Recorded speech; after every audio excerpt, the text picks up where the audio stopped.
YS Jaganmohan Reddy గారి ప్రభుత్వ హయాంలోనే ఎక్కువ ఇళ్ల నిర్మాణం జరిగింది అని చెప్పి కేంద్ర మంత్రి పార్లమెంటులోనే ప్రకటించారు.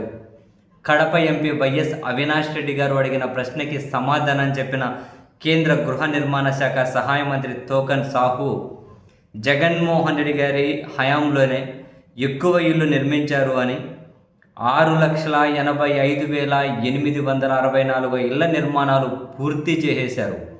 మనం ఇక్కడ గుర్తుపెట్టుకోవాల్సింది ఇంకా కొన్ని లక్షల నిర్మాణాలు తుది దశలో ఉన్నాయి, పెండింగ్ మధ్యలో ఉన్నాయి, ఇంకా మొదలైనవి ఉన్నాయి. అవి ప్రభుత్వం ఎంతవరకు కొనసాగిస్తుంది అన్నది $1 మిలియన్ ప్రశ్న. జగన్ హయాంలో 6,85,864 ఇళ్ల నిర్మాణం పూర్తి అయిపోయింది అని 22,744 కోట్ల రూపాయలు ఖర్చు పెట్టారు అని చెప్పి కేంద్ర గృహ నిర్మాణ శాఖ సహాయ మంత్రి పార్లమెంట్లోనే చెప్పిన సమాధానం. సో మనం లేటెస్ట్గానే చూసాం.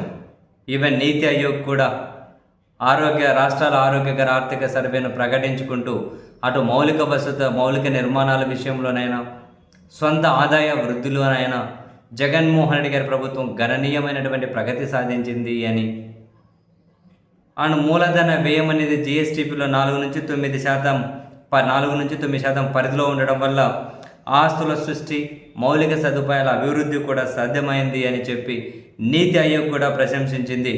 ఓవరాల్గా జగన్మోహన్ రెడ్డి గారి ప్రభుత్వ హయాంలో రాష్ట్ర ఏమంటారు ఆ నిర్మాణ వ్యయం ఏదైతే ఉందో, అంటే ఆ రాష్ట్రం యొక్క వ్యయం నమూనా ఏదైతే ఉందో ఆ నమూనా అద్భుతం అని చెప్పి నీతి ఆయోగ్ కూడా ప్రశంసించింది.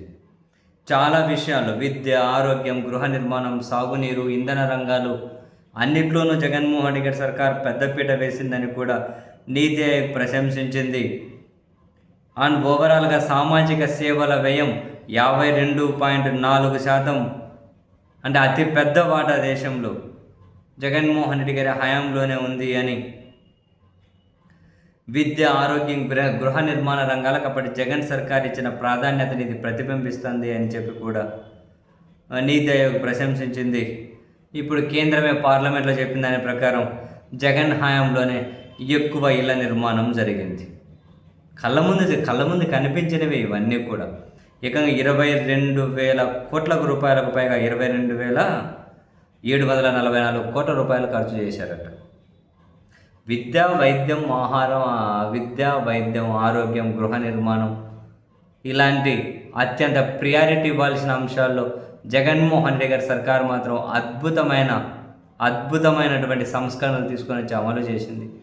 సరే, వాటన్నిటి గురించి తీరిగ్గా ఆలోచించి చర్చించేంత టైం జనానికి ఉందా లేదా అనే కథ పక్కన పెడితే మనం కొన్ని విషయాల్లో అయితే ఖచ్చితంగా అప్రిషియేట్ చేయాల్సిందే.